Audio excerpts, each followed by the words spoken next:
Okay, so the title of the presentation, I'm going to win the award for the longest presentation every time I come with really long names. So improving developer experience as a path to building better LVLIB applications.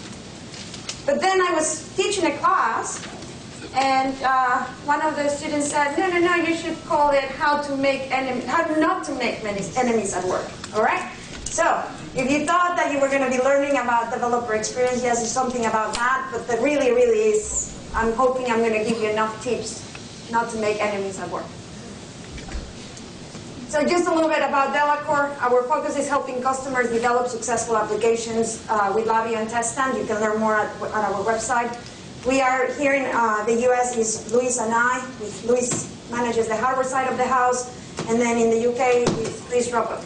We also have a team of wonderful contractors, including 2 super fantastic scripting ninjas and other guys that help us out.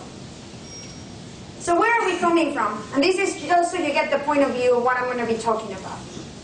We end up doing a lot of troubleshooting and improving legacy code. So we're kind of like the LVLIB archaeologists sometimes for some customers. We get to, have to go and be like the Indiana Jones, and sometimes we have to write our own ending because I didn't really like that ending. So that's where we're coming from. The original developer is gone. People that the original developer trained are already gone.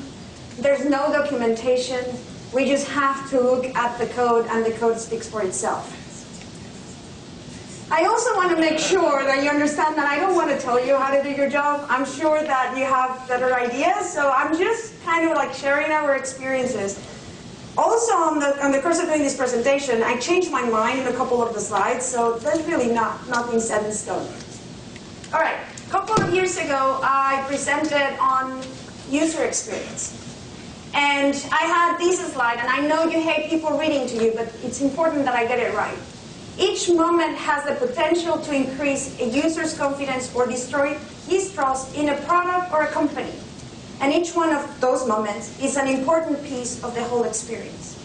Today, we're going to be talking about each moment has the potential of increasing a developer's confidence or destroy his trust in an API or another developer. And each one of those moments is an important piece of the whole experience. Why? Because the task, a person, and this is the emphasis, a person. All the developers you're working with are human beings, not computers. Is attempting to complete at any given moment is the most important task that person at that moment. So at that moment, like Darren was saying, if the person is doing control space because they want to get a quick drop appearing, they need it to appear at that moment. It is our job to make sure nothing goes wrong, to make sure that moment is enjoyable and productive and helps our user feel smart. For us, as architects, it's our job to make sure nothing goes wrong, to make sure that moment is enjoyable and productive and helps the developer feel smart. And also we want those developers to keep working with us and use the APIs that we're providing. Now you're like saying, well, but Fabiola, I don't work on toolkits. I don't need to know anything about APIs. Well, not quite. In LabVIEW, an API would be the connector pane for a SOVI, the public VIs in your library, the public methods on your class. If you're doing a toolkit, the palette and the IDE menus that you add. If you're doing an Express VI, it would be the configuration and also the connector pane. Everybody agrees. Anybody in this room that doesn't work with APIs? No? Okay. So you're in the right room then. So what makes a good API? It works, it solves a single problem and it does it well. It is trustworthy. You don't want to have to be testing that the function that adds the numbers work, right? You just trust that, and I did that testing and the primitives work. It is easy to find how to use it, and it is a joy to use it. Now, joy is, I didn't put happy, I didn't put ecstasies, I didn't put like the maximum experience. It's joy. It's just, you are happy to work. You're not happy, you're enjoying, you're having a good time. It might be a challenging time, right? But you don't want to kill anybody, okay? So, let the religious debates go. So the reason I gave you cards is because we're going to be doing some votes. So you're going to pick one. Sorry, no shades here. I know I'm putting you on the spot, and we're going to have to be doing a black and white discussion here. The green card means great developer experience, based on the 4 points that I said, right? It's trustworthy, it does a good thing, it does it well. What was the other one? It's enjoyable. It is easy to find how to use it, okay? And red doesn't mean that the thing sucks, that you want to just throw it away, right? It means that it needs improvement. I just want to make sure, because I'm using a lot of things in the LabVIEW environment, just because that way I could guarantee that we all knew what I was talking about. So I don't want the people in LabVIEW R&D that are around to feel offended or I'm hurting their sensibilities. Guys ready? Okay. I'm not trying to do this. This is an idea I had. I don't know how well it's going to work, but I'm going to point out, and then I'm going to ask you to close your eyes or not look at everybody else to see, oh, I'm going to see what my body does, or I'm going to see what my boss is doing. No, I want you to put whatever is your opinion, okay? Ready? File dialog. Express VI. Green or red? Okay, see red. Wow. Okay, there's a few greens over there. Well, since the greens are the outliers, why green? Over there? Why green? Because they're colorblind. Why? Why did you say green?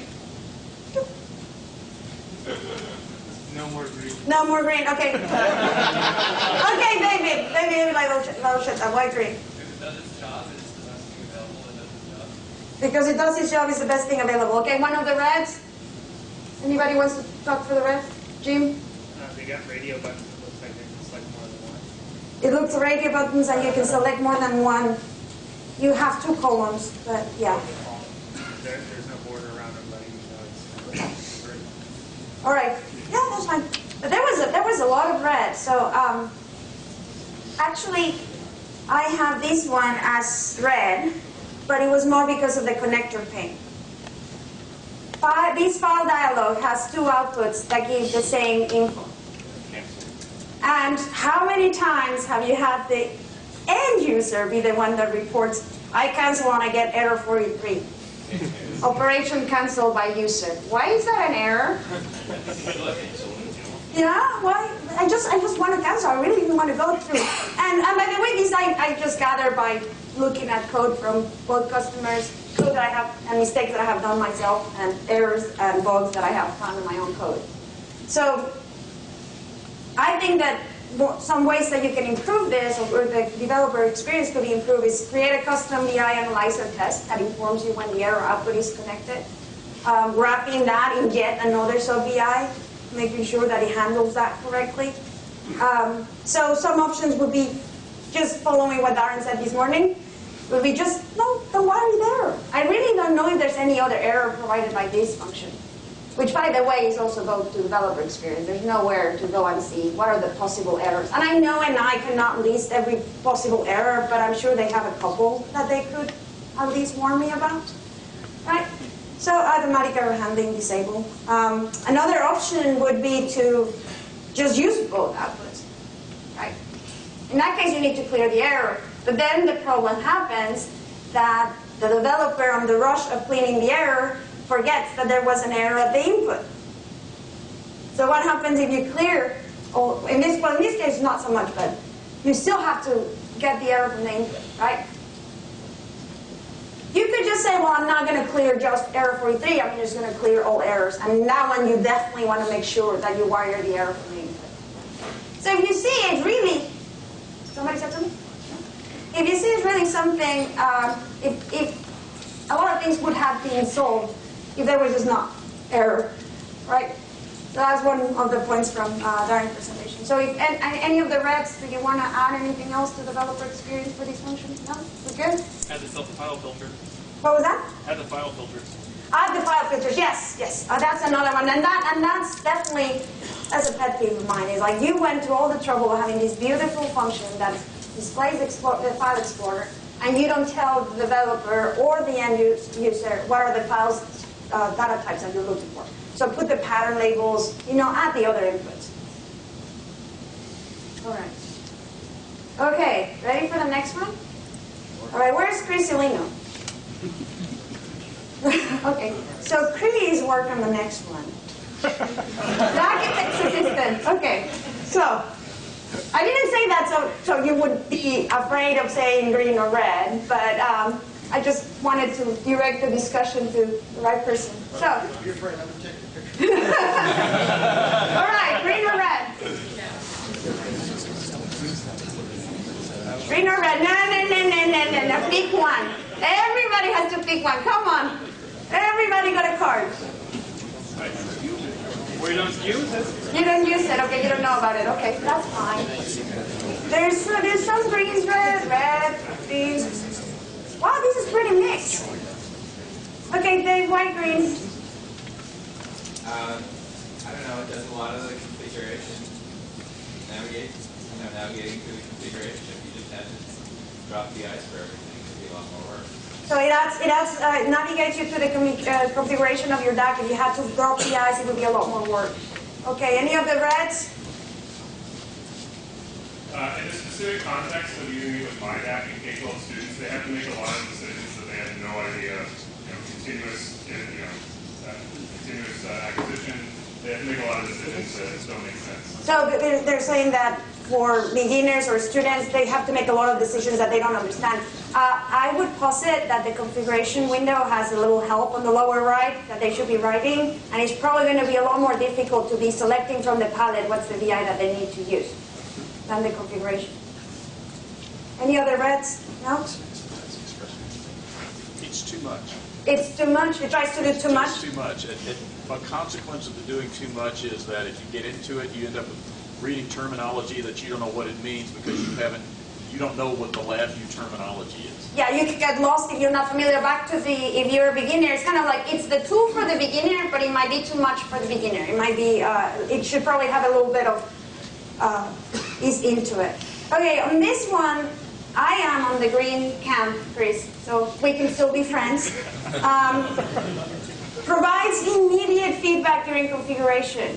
Whether, I agree with you, whether that feedback is the right feedback, that's open for discussion, but I like that. If I'm not sure if I'm getting the configuration correctly, what if I want to trigger? I want to actually see how the trigger works. I want to play with it. So I like that.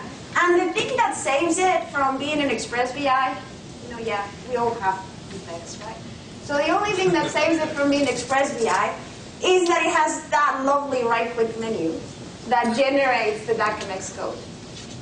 So, I was talking to an advanced developer doing a dry run of his presentation, and he said, well, I go to the example programs. And I'm like, but there's like 50 examples on how to do data acquisition. So I just go through this, and then configure it, and then right-click, and it gives me actual DAQmx code, and then I can move on. All right. Ready for the next one? Okay, and yeah, this one, I'm not even going to ask you to vote. This one, I'm going to be very adamant about this one. So, copy-paste versus create some VI. So I'm making it red. The amount of times that I have fixed a bug, and then it keeps coming on and popping up on other sides, and I'm like, but I fixed it. Why is it keep popping up over here? Wait a second, that code looks really familiar. What if I do tools compare? Oh, it's not familiar, it's identical. So somebody grabbed a section of code, several functions in bold, and did Control-C and dragged it into another VI or another section of the code. Next time you do that, self-slap yourself, please. You should not be doing that. It is the hardest thing. We cannot write a VI analyzer test that would find duplicated code. I wish we could, right? Yes, we can! Yes, we can? Okay, please. I've done it. I just haven't posted it out. Okay, cool. We need to buy him beers and whatever he needs because we really need this. I did it 7 by 7. I got one vote set up. Nobody cares. It's not worth it. So it didn't happen. Oh. I found already. I care. So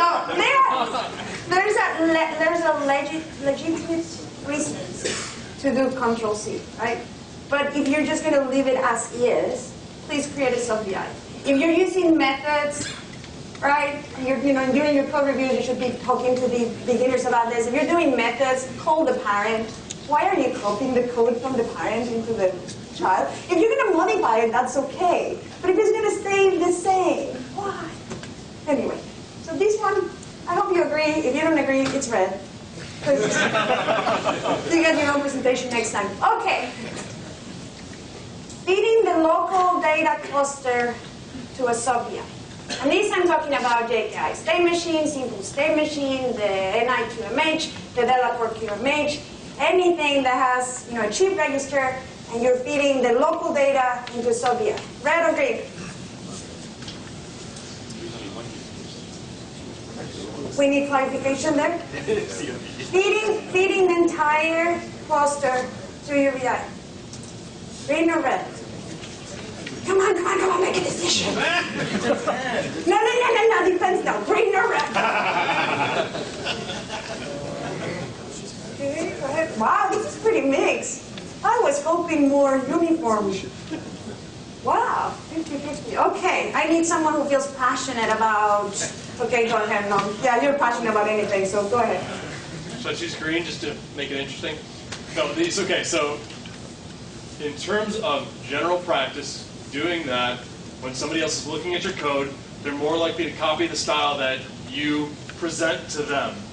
And, presume they're a maniac and they don't know what they're doing, and don't give them the fodder. Make a function that only takes the needed inputs from it. Now, typically that data cluster's so stinking huge and it's got so many things in it, they really probably don't need all those things. The only reason to do it is because it saves space on the block diagram. Well, the other reason I've heard is that you have handy all the other inputs you need in case you need them later.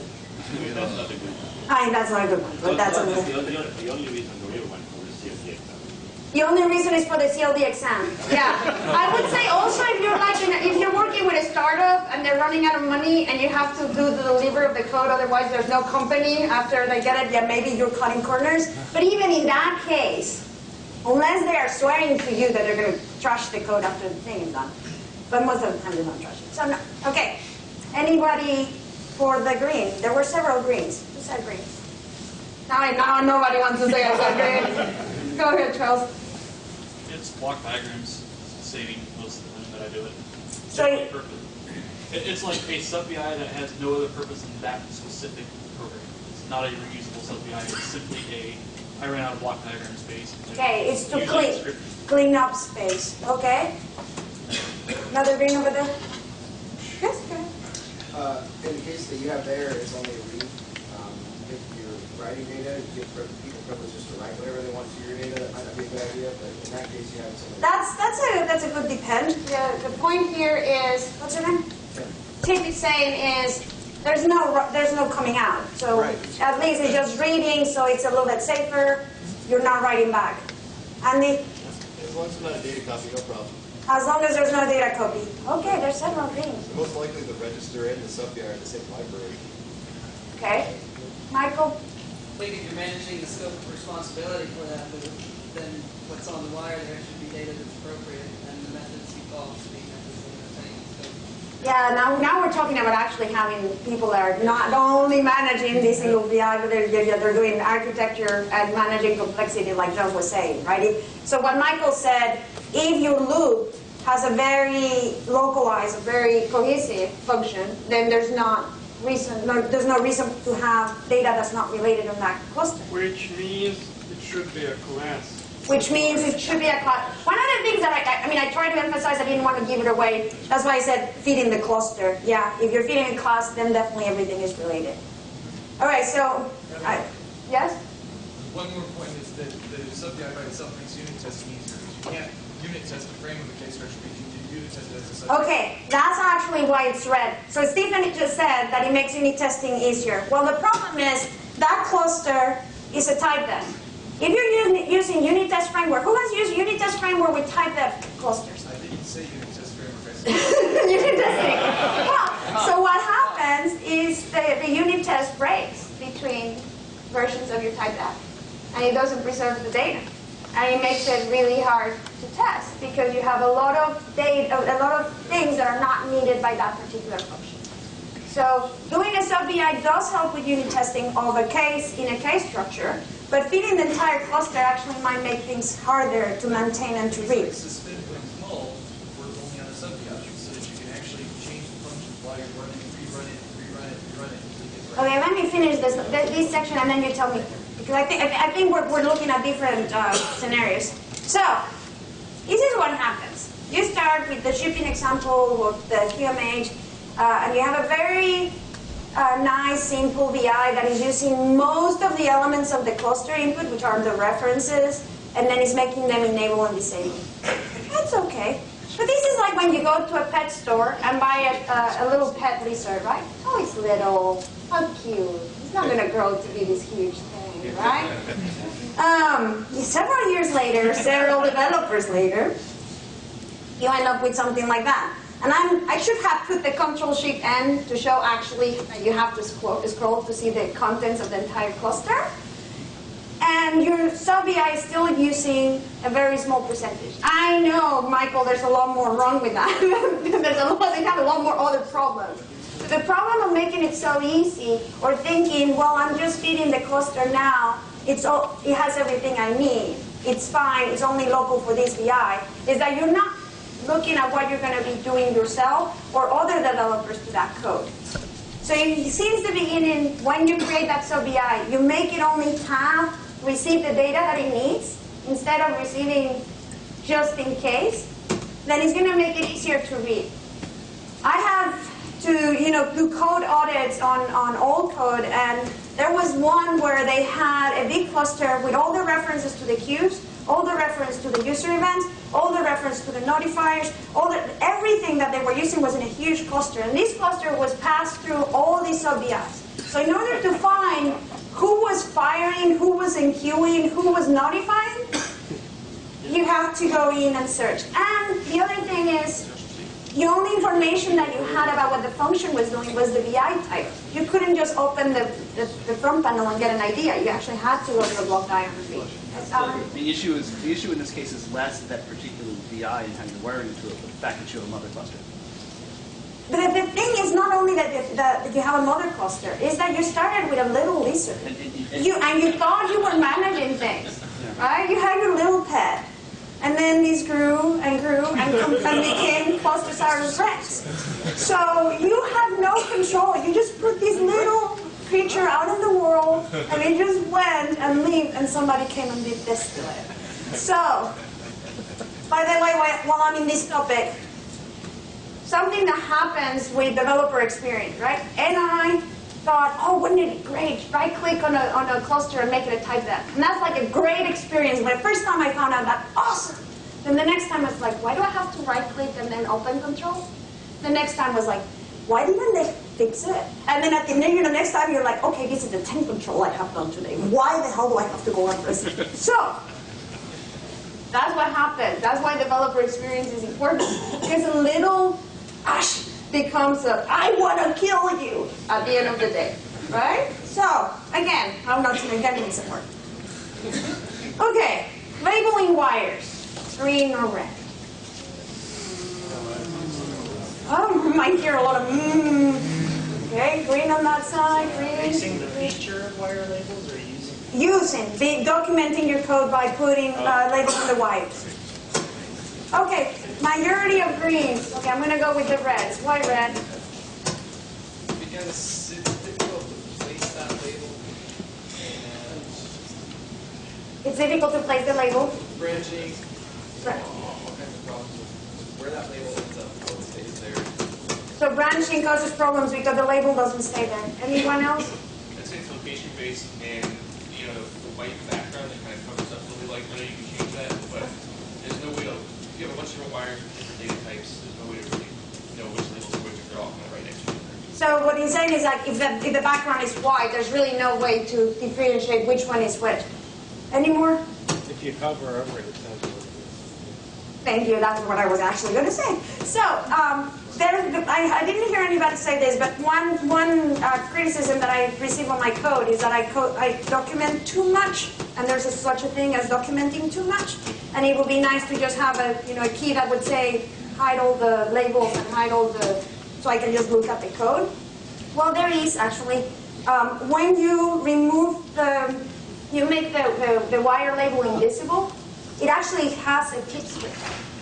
So if you have label all your wires and then hide the label, you can hover over it and it will tell you, and it doesn't matter if your wire is branched. Every branch of that wire will have the name now. The other additional benefit of that is that if you grab the code and create a sub-VI, you inputs and outputs get the label of the wire. So that's just a tip there. The guys that I said green, is there anything else that I'm missing that you think is a good developer experience to document wires? No? Okay. All right. Prompt for user input at low levels. So these functions of the open file, read from file, write to file. If you have a blank path, it will open the file explorer, green or red.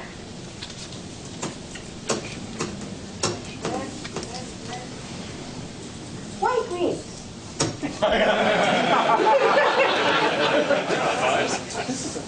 It does on hold. If you pass it empty, it takes care of that. If it does both, if you pass empty, it takes care of that. Yeah. Then that's it. Okay. Well said, green. Nobody wants to say I said green, right? No, this is one of the ones that I went back and forth. I was like, I should probably make it red. No, I should probably make it red. Is it green or red? I actually went for red. There's no option, if there's no option to avoid the prompt, if there's no option to say, I really don't care, even if the path is blank, I don't want to show that dialog box. That's bad. Because if that guy is buried inside into reading a configuration file, right, and you leave the thing unattended, and there was something else on your chain above that caused the bug that made that path be invalid or blank, you're going to come back the next morning to see a file explorer window waiting for you. And that happens as well on unit testing. So that's what made me, if it is a primitive, if it's a low-level code, it should not have any behavior that is user interface related. And if it does have it, it should have a way for me to disable it, right? So that's I think, on developer experience. So it is your responsibility if you're writing a sub-VI that somebody else is going to be using to account for that. If this is a low-level VI, you should be checking for that path to not be empty or not be valid, and then provide an error so the developer knows that something else happened upstream. Did I miss any other of the reds? There were some people that were handling their red card really strongly. No? I just want to say, what it's going for, I think, is there's a difference between leaving the terminal unwired and wiring a blank thing in. And I think that it would be okay if it was unwired to pop up the dialog. That would kind of be straightforward, I would think, developer experience. But when you have something wired in, I think that every developer would say, don't throw an error. It's empty. So what we're saying is that if it has something wired in, it should just throw an error. It says, as a developer, I'm already saying, I'm expecting something here. If it's a wire, then it totally throwing a dialog would be okay. So, yeah, I think it just boils down to I have no option directly to say I don't want the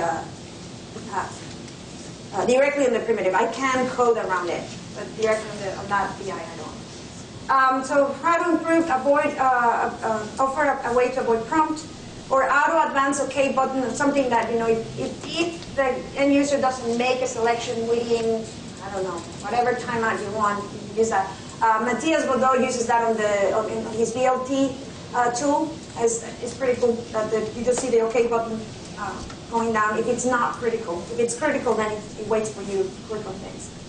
And I just think throwing a dialog at a low-level function can get in the way of unit testing and other development tasks.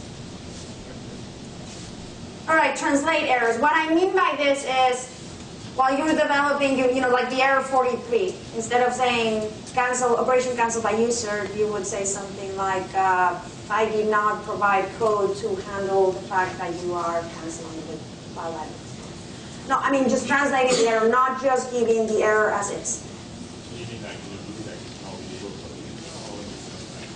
Just not fitting the error just directly as is into the file dialog, like a simple file handler. Like adding extra information. By translating, I mean adding extra information to the error wire. Okay, green or red? No, if you're handling the error, you're maybe displaying it to the end user, you're maybe just handling downstream, but you choose to manipulate and massage that error and add information to it. Or even change it. Well, those are different. Mm-hmm. Yes. Like modify the error string or even modify the error code.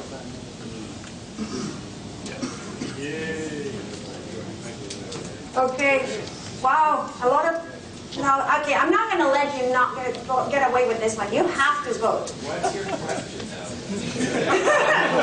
This is a developer experience question. Which developer experience are you talking about? So if I'm getting a function and I get the error out of that wire, is the person that did that BI is just providing errors that come from the primitives or from whatever they're communicating with as is? Or are they adding extra information to it? And that extra information could be manipulating the string, changing the... As the user of that, you're asking our experience as the user of that if we're being provided with extra information. Yes. Is it a good developer experience to get that extra information in the error? Okay, Katia, why red? It's all manual. It's all manual? And you don't necessarily know, like, say error 43 comes from point A or point B or point C. You gotta write all that yourself.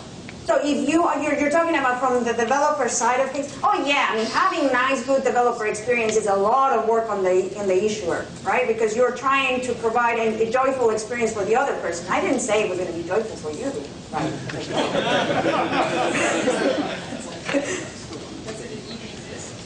Does it even exist? Yeah, no, this one is like, you get error 43. Did you just pass it through or did you just add extra information? All right, white, green, Philip.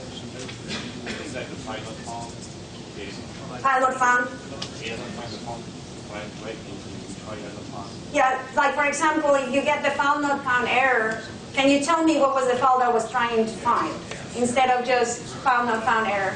And most of the time, the person that did the BI might not have that information directly, but they have access to some of the inputs, right? They were the ones that were receiving the path, so they could provide that information to you instead of just file not found. So wouldn't you maybe consider kind of the set of errors and the information in the errors that the API provides is kind of like a public interface, right? Yeah, providing errors is public interface. So if you're kind of leaking internal information like TCP, timeout, and such, the user might say, well, I didn't call an TCP function, I called your API, So Jimmy's saying is, context of my call to the user. Jimmy's saying, the errors are part of your API. And if you are having a leaky abstraction where the developer that is using your toolkit doesn't necessarily know that you're using TCP/IP on the very low level, getting an error about not connecting to TCP/IP is not going to give them any good, right? Especially if you password protect your BI. Then we're done. All right. It might be GPIB though. It might be GPIB, yeah. So yeah, the typical error one, right? If you have GPIB, that might be it. My main train of thought on this one, and I totally wrecked the train, so sorry about that. But during development, handle the errors. That's great if you need to handle them that way, not just brainlessly. But then also provide suggestions. I really don't like it when I call a developer and I say, I'm getting error X. Oh yeah, you probably have, the pressure line is off. Okay, so that means that you encountered these enough times while you were developing that you immediately told me that it was probably the pressure is down. Why didn't you add it to the error description? Oh, nobody reads error descriptions. Well, but if I do, at least this is something that I posted or that I presented when I did user experience. Maybe the person that receives it is not going to read it, but they're either going to send you a snapshot, or they're going to tell you this is how I reproduce it, and then you, as the developer, you're going to be able to read. But in general, at the receiving end, I try to read the error description to see if there are any hints there. So I have an example here, and this is something that happened recently. I was getting error code 1013, and don't worry about the whole call chain, but basically it was saying could not be loaded, but it is required by this property or method. And this was only happening in executable, it was not happening in development. So it took me a while to figure out that the compiler, infinite wisdom, thought that the front panel was not being used and was removing the front panel from that VI. So we added a suggestion to that VI saying, make sure your front panel is not removed during the build. Add a property note to the block diagram. Just something to tell the compiler that your front panel is actually alive. Or always include it on your build spec. And problem solved. Go ahead. In terms of the path where something happened, it's an unreadable mess, especially in a complex project. Has anybody gone through and made it kind of defaults in terms of translating the call chain so that it's something that's actually readable along the way, like by default? Has anybody done code to translate errors, actually take away the call chain so it's not have to be... leave the call chain in there, but make it actually readable instead of this configuration of characters. Make it readable instead of just... there was a hand raised on it. Yeah, I've done it before. We actually have a class that you can inherit from that it does, because especially with the actor framework, because everything's in nested libraries, though I think it's a great framework, the error translation is a pain in the ass, right? So we grab like the last VI, maybe the library, and then in an Excel sheet you can actually type in the codes, whether or not you want to show a warning or an error, clear it, stop yourself, whatever. Would you want to show that tool? Yeah, I could. Yeah. So what's your name? My name's Lee. Lee? Okay. Yeah, I think when you get into the more complex architectures like John was talking about, well, even you find these things being a real pain, but then you can really think about them as a consumable problem that can be done totally abstracted. So yeah, I bet a bunch of us here have done that, but I have a solution. Yeah? The G-Power error and warning toolset, which is free, I think BSD, been up forever, is an excellent refactoring of the error system in my view. It does all of the stuff at a heck of a lot more, and it's super fast. The G-Power from Steam? Yeah, from G-Power, I think Steam. Yeah, so G-Power, what's the... Error and warning toolset? Error and warning toolset, okay. I don't know. I think he has a presentation on somewhere on it. Okay. If not, the documentation. So I'm going to put here a star on error, and then you could, David could show that. All right. All right. I think I put two B's instead of two A's. I'm sorry. I'll fix your name in a minute. All right. Next one.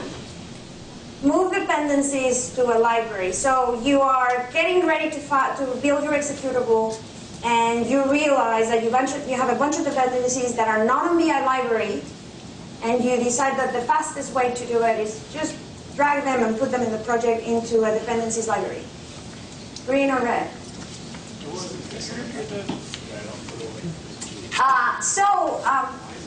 When you're building an executable, or in general, when you have a project, it's not a good idea to have things on the dependencies, because you go back to functionality a la LVLIB 7, right? Where you would open a VI and you're like, why is it loading a VI that I haven't touched in 2 years? And there was no rhyme or reason to why you would choose a VI over another. So if you don't have your VIs on your project, that can happen again, because the VIs and the dependencies are not part of the project. The path is not part of the project. So you want to make sure that when you open a VI, all the VIs that are called by those VIs are in the right location. And that's why I said not in VI library. Like VI library, that's fine. It's files that you forgot to put somewhere on your project. So what I've seen is people grab all the VIs that were on the dependencies and just drag it to the project into a library. I don't know why. I mean, if I knew, I wouldn't be the Indiana Jones. Why not a virtual folder? Or why are you putting Well, they could put it in a virtual folder, but these particular ones, associated, they're not related. They're not related, okay. You've also changed the namespace of all those Yeah. VIs. They never do that. Bad thing. In terms of being good or bad, sorry. Yeah, what is it, green or red for you? I was saying it was green, not necessarily putting it in, oh sorry, that was an LVLIB. I was thinking just, as a period, move them up into a virtual folder in the project. I've done that many. Not an LVLIB, because a lot of us should be used to the process of distributing code as opposed to trying to just copy and paste what we've Do I got. call you out? What's that? Do I call you out on that one? TLB does that. That was very explicitly for that reason. So it's not a dependency that has to be installed. So. But all the VIs on TLB Prime already does a little bit better job. It's still not quite. The TLB has everything on the dependencies library. That's so it can be individually distributed. So that was even, so have it up in there. In terms of like just even changing the namespace, because you don't know what it is. You might not know what it is. You might not want to change the namespace. But so that's not a general comment in terms of its value. But in terms of just moving it up, I'd say that's a universal value in general, so that even in the process of doing a build spec to make a source distribution, you have some kind of control over that. But why not putting in a virtual folder like John was suggesting? I was saying in a virtual, so I guess I'm sorry, I didn't hear somebody else say that as well. So he's in a virtual folder, so not putting in a project library. Yes, yes. Okay. I'm sorry, I repeated.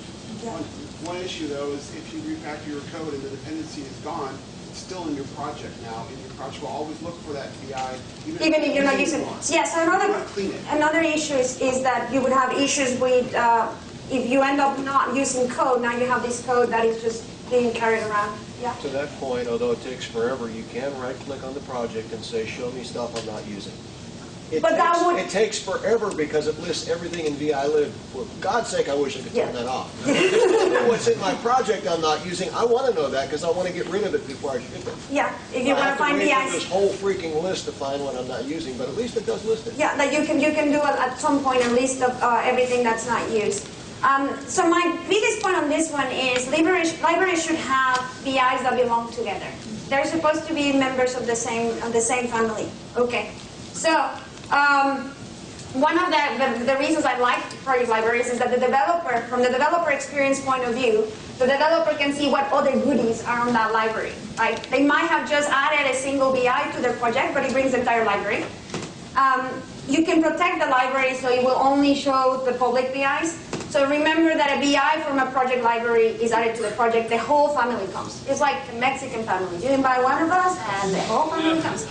And apparently the Greeks do the same thing. So I'm going to escape some of this because I'm running out of time. But I'd be more than happy to talk about some of these with you guys and get your points of view later. All right, let's see. Okay. So is it really red or green? Like I was tongue-in-cheek at the beginning to say, no, there's no shades, right? But we're dealing with people. And if we would all agree on everything, this would be a utopia, right? And you'll see it in discussions at lunchtime and at dinner time. And you're going to see some of these religious people that are like, no, you don't use globals ever. And then you hear that, and well, maybe if you want to write, and then this. So those discussions, just have these discussions, but be also open-minded about there might be a point of view that you have not seen. So I think it is really more of a yellow thing. Sorry again for the colorblind people. That's not yellow. It looks yellow on my screen. Yeah, you're right. That's not yellow. It's more like khaki. Okay, maybe a projector is trying to tell me something. So how important each detail is, it will depend on your team. And I think this is like, again, you're working with people. Talk to them. Do code reviews. Figure out what is it that that makes them a little bit upset about working with your code or working with somebody else's code, and discuss why. And there might be some things that make sense to make them part of your style guidelines, and there might be some things that are going to be like, well, sorry, you're going to have to live with it. Just please don't go get a gun and kill us all because we're going to keep doing it. So remember, developers are people. You won't find something that will please them all, but you might find a better experience for everyone on the team. So I think that determining what is good developer experience for your team, then create a style guideline that incorporates what your team values. Do code reviews. Use BI Analyzer. How many people here use BI Analyzer? Okay, a little bit more than half. So one time I asked, a systems engineer, I was like, well, I'm sure, NI has a BI Analyzer configuration that they run through all their code before they give it to customers. And his answer was like, why would I run BI Analyzer if I'm an experienced developer? Yeah. Well, yeah, but you're an experienced human developer. And I don't care how passionate I get here about don't do this and auto-stop yourself. The other day I found copied code, and I was ready. Am I going to go kill? And then go to the source code control, and I look at the source code control, and guess who was the only person that had touched that yet? Yours truly. So the BI Analyzer helps me find unused code, wires that I might have thought that I had wired that are not there. Create a custom template for your team, and you can also create custom tests that are not there. So in Mexico, in case of an earthquake, there's these signs everywhere in Mexico. I don't scream, basically I don't panic. I don't run, and I don't push. In '86, when I was little, there was a big earthquake, and a lot of the deaths were from people being trampled by other people pushing them. So what do? People practice in drills. You're ever in Mexico City and you hear an alarm, it's either an earthquake or a drill. Why do they do this? It's so you get in the habit of doing it, so you know that from here to the door, I will be able to make it without pushing anybody and without running, right? It just makes it second nature. So in the case of an impending deadline, or having to work with a big fog, please, I don't panic, I don't cut corners, I don't run, I do push, and I do commit frequently, right? Because there's nothing worse than you're at 3 in the morning battling with this bog, and then you realize that you haven't committed for the last 4 hours, and all those brilliant things that you were doing at the beginning now are lost because now you're tired and you have added a bunch of stuff that is not so good, right? So, improving developer experience improves team harmony, leads to higher quality code. Practice every day, so it is second nature when it is needed. Don't wait until I'm going to have a code review, now I'm going to go back and clean up my code. That never happens. Just write the code as you go. Just think about the other people in your team as you go. Oh, I found this error, I know what it means, let me add the information now. Don't wait until they call you and ask you, and then you can save the day. So I think improving developer experience is a path to building better LabVIEW applications. So, thank you.